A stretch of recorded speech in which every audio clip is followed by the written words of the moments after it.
Hi guys, I'm kyokaxiavon and welcome back to my channel! I haven't made a video in a while and I've missed yapping about Kingdom Hearts, so we're back! As you may or may not know, I've been streaming Kingdom Hearts 3 on my channel and one of my viewers likes to comment on the uselessness of the Keyblade.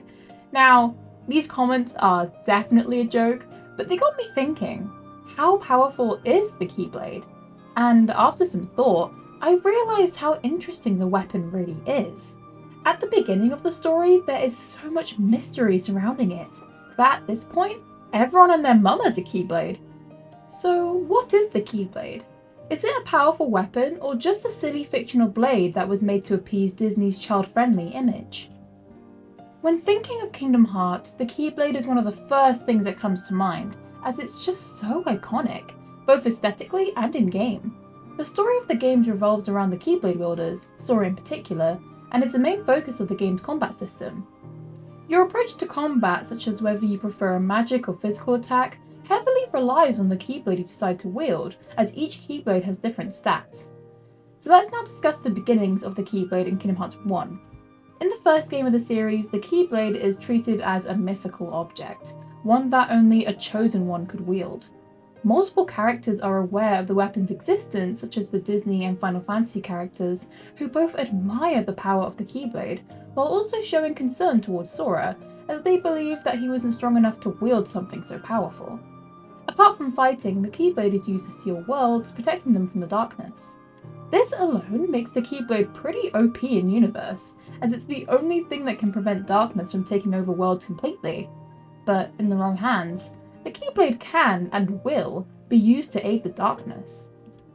While it is harsh to say that Sora wasn't strong enough to use the Keyblade in Kingdom Hearts 1, it is the truth. At this point in the series, Sora was only 14 years old and could barely fight with a wooden sword, let alone a Keyblade. In Kingdom Hearts 1, the Keyblade is a symbol of status. Sora would have been alone if it wasn't for the Keyblade, as that was the sole reason that Donald and Goofy decided to accompany him on his journey. At this point in the series, Sora is only able to fight because he has the Keyblade, and as a result, he is forced to grow up and fight to keep his friends safe. The Keyblade defines Sora. It's the only reason that he is able to go on a grand adventure to save his friends, something he has dreamt of doing. But as a result, Sora loses confidence in his own skills, instead being completely dependent on his friends and the Keyblade. I really like this depiction of the Keyblade early into the series, and while it is a shame that the mystery of the Keyblade gets watered down with each entry, I understand why Nomura decided to do it the way that he did, as eventually, the initial allure of the Keyblade would have gotten boring. By the end of Kingdom Hearts 1, only Sora and Mickey are able to wield the Keyblade, but we are introduced to another Keyblade wielder in Kingdom Hearts 2. Roxas is the protagonist of Kingdom Hearts 2's prologue, a confusing yet fantastic opening to the game. By the end of the prologue, the player discovers that Roxas is actually Sora's nobody, which is why he's able to wield a Keyblade. However, he is 10 times cooler because he can wield 2 Keyblades. Apart from using the Keyblade to unlock gates between worlds and absorbing his friends so he can use powerful drive forms, the Keyblade is the same weapon as it was before, just with some new wielders. Kairi and Riku now have their own Keyblades, which is pretty cool on the surface, but when you think about it, it's strange that they just acquired their Keyblade so easily. Sora's appeared in his hands while the Destiny Islands fell to darkness, but Riku gets his off-screen and Kairi just gets hers from Riku. While it is explained in Birth by Sleep why they got their Keyblades, it just feels so anticlimactic. For example, Kairi sprints into a group of shadows determined to help Sora. Then, impressed by Kairi's strength, her Keyblade materializes into her hands. A scene like that could both be great for their character development while also solidifying the Keyblade's presence as rare and special, something that can only be obtained when you can prove that you're strong enough to wield it. Before we get into some deeper Keyblade wielder lore, we need to take a quick stop at 358 Days Over 2. We were introduced to a new Keyblade wielder in this game, Xion, a replica created from Sora's memories of Kairi. As she is a part of Sora, she's also able to wield a Keyblade. Again, I wish that both Roxas and Xion received their Keyblades in a more interesting way, as while they are a part of Sora, they are still their own people, so it would have been interesting to see when the Keyblade decided that both of them were worthy enough to wield one. Birth by Sleep is when the lore surrounding the Keyblade becomes more complex. The game centers around Terra, Aqua, and Ventus, 3 Keyblade wielders who are training under Master Ericus, who's also a Keyblade wielder. To top it all off, Master Xehanort is there to watch over Terra and Aqua while they do their Mark of Mastery exam, and he can also wield a Keyblade. At this point, pretty much anyone can wield a Keyblade, and a lot of fans weren't too happy about this as it made Sora's less special, but I think the extensive world building in Union Cross makes up for it. The Keyblade itself hasn't changed much. It can transform into a hoverboard thing, which is pretty cool, and Xehanort's has a creepy eye on it, which will definitely not be important later, but apart from that, the Keyblade is the same as usual. However, we are introduced to the Keyblade, the original Keyblade that all other Keyblades originate from.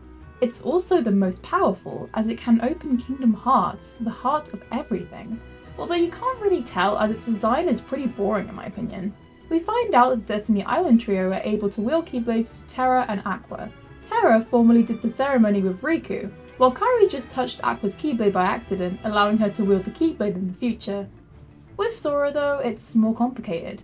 Ventus's heart went into Sora's, which didn't necessarily give Sora a Keyblade, but allowed him to be able to use one. At the beginning of Kingdom Hearts 1, Sora receives the Keyblade that was originally meant to be used by Riku, but he's able to use because of Ventus. This game also formally introduces the player to the Keyblade Graveyard, a desolate land with countless Keyblades scattered on the ground. These Keyblades are what remain of an ancient Keyblade war, a battle that almost fully extinguished every Keyblade wielder in existence.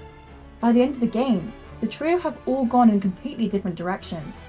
Terra got naughted, Aqua's in the Realm of Darkness, and Ventus is having a nap in Castle of Oblivion, leaving only Mickey and Yen Sid of all people as the remaining Keyblade wielders in all of Kingdom Hearts up until the first game. While Birth by Sleep has mixed reviews from the fandom, it is undeniable that the game has a large impact on the world building of the series. Ericus and Xehanort are both Keyblade masters, and yet they use their strength in different ways, for light and darkness. But even though Ericus represents light, his actions unintentionally push his students down a dark path. The Keyblade is what unites these characters, but when they're together, it's catastrophic. Now we're going to travel back to ancient times of Union Cross, a game that has such a complex story that at times, it feels like a completely separate thing from the main story. In the past, there were hundreds of Keyblade wielders who were all in guilds led by people called the Foretellers. The leader of the Foretellers is the Master of Masters, and his apprentice is Luciu. Although the Master's Keyblade isn't any old Keyblade, it's No Name, the same Keyblade Xehanort used in Birth by Sleep. The Master could see into the future using this eye, and he gave each of the Foretellers a part of the Book of Prophecies, a book that predicted the future. This book predicted the Keyblade War, which was instigated by the Foretellers. As a failsafe, the Master told Ava to create a new group called the Dandelions, but only Keyblade wielders who were strong against the darkness could join. These were the Keyblade wielders that survived the Keyblade War. They escaped into a data world that was soon corrupted by darkness.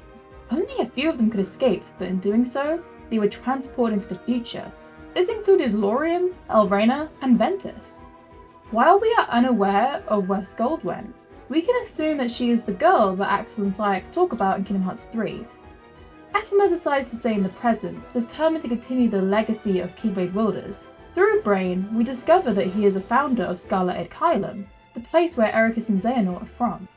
In Dark Road, we see them as students training to become Keyblade wielders, but along the way, their classmates perish, leaving only Ericus and Xehanort.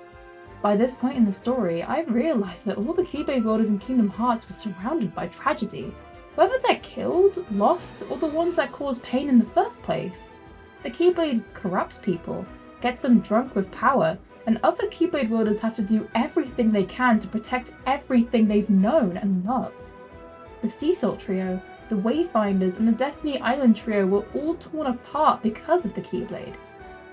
While they were all able to reunite, they all still had to go through so much suffering because of the power that they possessed. Well, that was a lot. Union Cross really introduced a lot of interesting lore and world building to Kingdom Hearts as a whole, and it's a shame that a lot of people skip them as they're so important to the story, although I can't blame them as their mobile games take a lot of storage. While nothing significant happens in Dream Drop Distance Keyblade-wise except from Axel getting a Keyblade, we're introduced to the power of waking, the power to wake a sleeping heart. Only Mickey and Riku were able to do this until the end of Kingdom Hearts 3, where Sora uses the power of waking to awaken Ventus and to travel to different worlds to save his friends' hearts and rewind time. As well as young Xehanort now having a Keyblade, Sora has form changes that completely change the appearance of his Keyblade and does a lot of damage. This is a nice change gameplay-wise and looks cool and flashy. Yes, this is the closest we'll get to Sora using a gun, but it's still cool. And with that, the Keyblade's journey is finished. For now. I am sure that the history of the weapon and its wielders will develop as the series continues. It is so interesting to see how much the Keyblade has evolved up until this point. At first, it was a mysteriously powerful weapon that only Sora could wield. But now there are hundreds of Keyblade wielders, dead and alive, who are forced to fight because of their ability to wield a Keyblade. While the Keyblade is a massive burden, it is essential, as if there were no Keyblade wielders guarding the light, the world would have completely fallen to darkness. It's a necessary evil, as it's the only thing protecting the world from eternal darkness. Plus, they're really cool, so who wouldn't want one? Thank you so much for watching this video. It took me a while to write as I have been going through a bit of a writing block, but we're back. Kinda. When this video is posted, I'll be on break, but I promise that when I come back, I'll be making even more Kingdom Hearts content. Please let me know what you thought of the video in the comments, and don't forget to subscribe. Until next time, bye guys! How did I live in the kingdom of thieves? And people who say things they don't really mean. You're only everything I ever dreamed